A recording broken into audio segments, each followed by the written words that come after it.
Olá pessoal, tudo bem? Sejam bem-vindos ao canal Physio Brain. Aqui é o professor Adriano e hoje a gente vai falar sobre os 9 passos para a prevenção de quedas na população idosa. Então fica comigo e não perde essas dicas. E é aquilo que você já sabe, se inscreva no canal se você não é inscrito, curte o vídeo e compartilha com quem você acha que precisa saber dessas informações.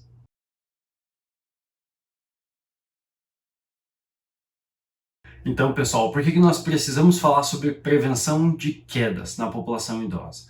A gente sabe, né, que no canal eu tenho abordado bastante conteúdo sobre prevenção de quedas, exercícios, fortalecimento, treino de equilíbrio, treino de força, e tudo isso culmina numa melhor realização das atividades de vida diária e, consequentemente, menor risco de quedas. Mas é importante a gente conceituar e entender o porquê que as quedas elas são tão relevantes. Para a gente ter uma ideia, no Brasil, mais de 20% dos óbitos das pessoas idosas são em decorrências das quedas. Ou seja, 2 idosos em cada 10 acabam falecendo por conta de um evento relacionado à queda. Ou seja, a própria queda em si, o trauma crânioencefálico, né, o traumatismo craniano que pode acontecer ali, ou alguma outra fratura que vai gerar uma complicação, que vai comprometer algum outro sistema e vai levar a óbito. Então é muito sério, nós precisamos entender.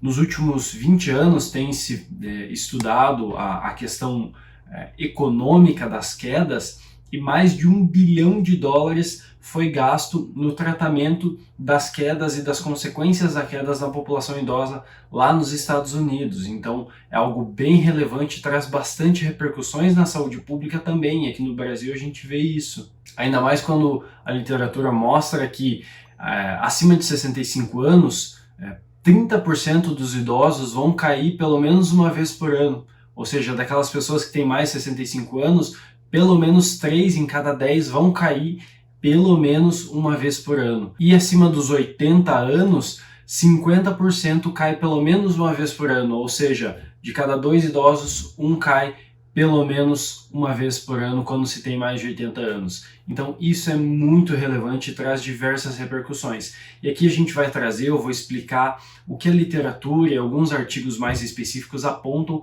sobre como prevenir quedas na população idosa, e eles dividem em 9 passos, 9 informações necessárias para a gente considerar, e eu vou explicar e espero que você possa me acompanhar. Primeira delas, anota aí. Precisa ser feito exercícios de equilíbrio altamente desafiadores. Então, Adriano, significa que eu vou colocar um idoso em cima do muro e mandar ele caminhar em cima do muro sem cair? Não. O altamente desafiador para mim é diferente do altamente desafiador para você, que pode ser diferente para o seu avô, para o seu pai, para o seu vizinho, para o seu irmão. Então, o altamente desafiador ele varia. Então, nós precisamos pensar, e nós, enquanto profissionais da saúde, né, eu enquanto fisioterapeuta e professor de educação física, e as pessoas que prescrevem exercício, nós precisamos considerar os componentes da progressão do exercício de equilíbrio, até chegar no altamente desafiador. Então começa com as bases, né? Então os pés juntos, e aí vai diminuindo a base de sustentação até ficar num pé só, e assim por diante. Trabalhar mais progressivamente com bases instáveis, tá? Atividades de deslocamento, porque a gente sabe que muitas vezes o desequilíbrio ele não acontece quando eu estou parado, né? Se eu estou parado sentado na cadeira, eu não vou desequilibrar. O idoso não vai desequilibrar na maioria das vezes quando ele estiver sentado em cima de uma cadeira, né? Quando ele estiver tranquilo e relaxado. Mas ele vai cair quando precisar subir uma escada, quando ele chegar no mercado e precisar se abaixar para pegar alguma coisa numa prateleira mais de baixo. Às vezes quando ele vai pegar alguma coisa em cima numa prateleira da sua casa, né? Tá secando a louça e guardando, por exemplo, e aí desequilibra. Então são nessas situações e nesses tipos de atividades que o indivíduo idoso precisa ser treinado, tudo bem? Então pensar nessa progressão de exercícios de equilíbrio altamente desafiadores é a primeira recomendação que nós trazemos hoje. Segunda recomendação, e essa serve para todas as pessoas, mas especificamente importante para a população idosa: praticar pelo menos 3 horas de atividades físicas, de exercícios físicos por semana. Isso significa que a pessoa vai precisar fazer 1 hora de exercício em 3 dias, ou dividir isso ao longo de, por exemplo, 6 dias, né? Então você vai fazer meia hora ali em 6 dias e aí vai totalizar 6 horas, ou você vai fazer um outro componente. Um dia você vai fazer 1 hora, outro dia você vai fazer meia hora, e 4 dias meia hora, por exemplo, né, para totalizar 3 horas. Mas pelo menos 3 horas de atividades físicas, mais especificamente exercícios físicos, né, prescritos, orientados, com progressão, com carga, com resistência, com volume, tá? Então, procure um profissional da saúde, procure um fisioterapeuta, um profissional de educação física para te orientar se você é uma pessoa idosa ou se você tem algum familiar idoso, tá? Você pode entrar em contato comigo, a gente pode sugerir várias alternativas aí, tá bom? Terceira dica, participação deve ser contínua. Não adianta a gente começar academia, exercício um dia, uma semana, um mês e parar. A participação contínua, ela traz muito mais resultados. Então, se programar para fazer 1 mês, 2 meses, 3 meses, 6 meses, um ano todo de exercícios, né? Por isso que é tão importante você procurar um profissional para que você possa ter a prescrição correta, né? Muitas vezes um tipo de exercício você não se adapta. Eu durante muito tempo tentei fazer musculação e eu não consegui me adaptar. Era muito difícil eu ter disciplina, era muito difícil eu ter consistência na prática lá da musculação, na academia, ir para academia todo dia, 3 vezes na semana. Então o que acabou acontecendo é que eu pagava a academia um ano inteiro e ia poucas vezes, né? Aí depois de um tempo, minha esposa me desafiou a fazer aula experimental de CrossFit. E eu tinha bastante preconceito com CrossFit e acabei gostando. E hoje já estou há mais de 2 anos praticando CrossFit e isso é muito bom para mim porque eu consegui me encontrar na prática de uma atividade física. Então encontre a atividade que você gosta e que você se sente bem fazendo, tá? E não tem problema variar, né? Se você não se achou em uma, procure outra, né? Procure natação, procure a hidro, procure a fisioterapia, procure treino funcional, procure pilates, enfim, procure uma atividade que você se sinta bem fazendo, você se sinta motivado a realizar todos os dias, tudo bem? Então, a participação contínua é mais importante do que você simplesmente começar, você precisa ir até o final, tá bom? Quarta dica que nós podemos entender para prevenir quedas na população idosa é os exercícios, eles precisam ser prescritos para a comunidade. Então significa que quanto mais ampla for a nossa atuação enquanto profissionais da saúde, melhor vai ser. Então é melhor eu atender grupos de pessoas, por exemplo, idosas, pessoas com Parkinson, pessoas com Alzheimer, né? Do que eu atender simplesmente uma. Então é melhor a gente orientar várias do que a gente orientar uma. Então quando eu estou aqui trazendo no conteúdo do canal, a gente já está próximo dos 100 mil inscritos aqui no nosso canal. Talvez você veja esse vídeo daqui a alguns meses e a gente já tenha passado de 100 mil inscritos. Então, muita gente é impactada, muita gente recebe esse conteúdo. Então, eu falo com milhares de pessoas todos os dias, dezenas de milhares de visualizações todos os dias a gente tem aqui no canal. Então, eu estou atingindo bastante gente, eu estou orientando a comunidade. E quanto mais você conseguir fazer isso, seja em pequenos grupos, 2, 3 pessoas, é melhor do que simplesmente a gente orientar uma pessoa só. Então, se a gente quer prevenir quedas em larga escala, a gente precisa fazer essa orientação em larga escala também. Então, converse aí nas associações que você tem próximo da sua casa, às vezes grupos de idosos, unidades de saúde, como que você pode ajudar, como você pode servir essa população a ter como objetivo a prevenção de quedas dessa população. Quinta dica, o exercício ele pode ser sim realizado individualmente ou em grupo. Tá? Os estudos indicam que tanto o treino individual como o treino em grupo pode ajudar a prevenir quedas, melhorar a mobilidade, melhorar equilíbrio, melhorar a força, tá? Então, se a gente consegue treinar individualmente e ter esses benefícios, mas treinar em grupo e ter os mesmos benefícios, a gente pode combinar os benefícios das duas estratégias, né?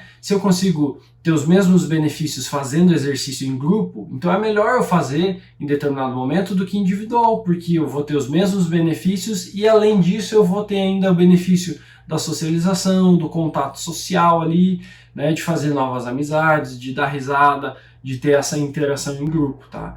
E vai ter momentos que você vai precisar fazer exercícios individual, tá? Mas tanto individual como em grupo pode e deve ser recomendado para a população idosa com o objetivo de prevenção de quedas, tudo bem? Sexta dica, o treino de caminhada precisa estar associado, tá? Então o treino de caminhada, o treino aeróbio ou às vezes até a corrida, ele precisa estar associado nesse plano de treinamento de equilíbrio. Porque, como eu falei lá no começo do vídeo, não é quando o indivíduo está parado que ele desequilibra, mas é quando ele vai se deslocar, quando ele vai caminhar, quando ele vai fazer alguma atividade. Tá? Então, o treino de caminhada precisa estar dentro desse seu objetivo e dessas intervenções e estratégias que você vai ter ali. É legal treinar força, é legal treinar equilíbrio, é muito bacana a gente fazer progressões, tá? Nesse sentido, né? Musculação, tudo isso precisa estar incluído, ótimo, mas o treino de caminhada precisa também fazer parte dessas estratégias. Nem que seja uma vez por semana, 2 vezes por semana, um treino de caminhada, uma caminhada mais longa, uma corrida leve, tá? Precisa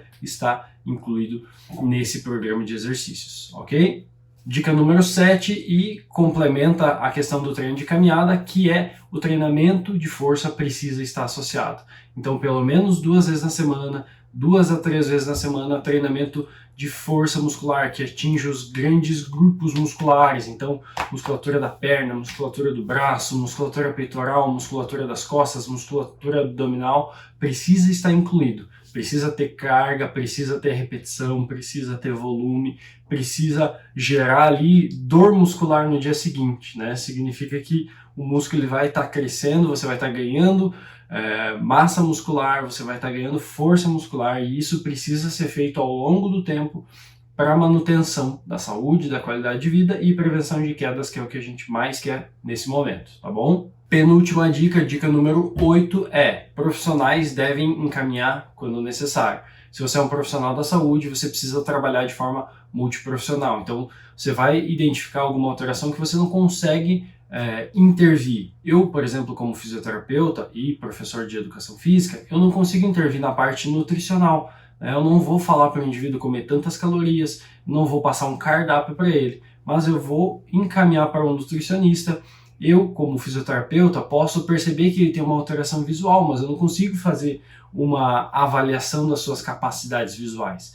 Então eu vou encaminhar para um oftalmologista, né? Então esses encaminhamentos precisam ser feitos, precisam ser conectados os atendimentos, né? A gente precisa fazer uma rede de atendimento para essa população. Então, se você é uma pessoa idosa ou tem um familiar que é idoso, saiba que ele precisa estar sempre inserido nesse contexto multiprofissional, tá bom? E a última dica é esse contexto, né, final de tudo que a gente falou, que é esse olhar multiprofissional para essas condições específicas. Então, por mais que a gente saiba que o envelhecimento traz alterações que são muito similares em cada pessoa idosa, no final das contas, cada um deles é muito específico, né? Eu atendo vários pacientes idosos e cada um deles tem a sua especificidade. Um tem mais um comprometimento cognitivo, e daí tem outro que tem comprometimento cognitivo, mas é diferente daquele outro. E outro tem uma alteração mais motora, outro tem mais uma alteração vascular que dificulta a sua parte motora e assim por diante. Então nós precisamos saber que as pessoas são únicas e nós temos que ter esse olhar multiprofissional, esse olhar multidisciplinar, sempre pensando na especificidade do indivíduo. O indivíduo está no centro e a partir desse indivíduo estando no centro nós vamos ver o que está por todo o seu contexto, né? Toda a questão multidimensional desse indivíduo para oferecer o melhor atendimento. Então, como profissional da saúde, a gente tem essa missão e essa responsabilidade. Tudo bem, pessoal? Essas foram as 9 dicas, né? Os 9 passos para a prevenção de quedas. Então, cada um deles tem a sua relevância, então nós não podemos olhar o indivíduo como algo isolado, nós precisamos olhar como um todo. E eu espero que essas 9 dicas, esses 9 passos possam ter te ajudado a abrir um pouco seus olhos para que você possa entender a população idosa de uma forma um pouco mais ampla, né? E se você é um familiar, se você é uma pessoa idosa, né? Espero que essas 9 dicas tenham ajudado a você perceber aonde que pode melhorar, aonde que você pode procurar um novo profissional, onde você precisa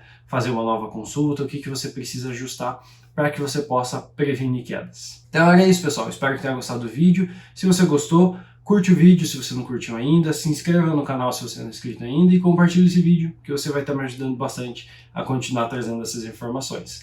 Um abraço e nos vemos nos próximos vídeos.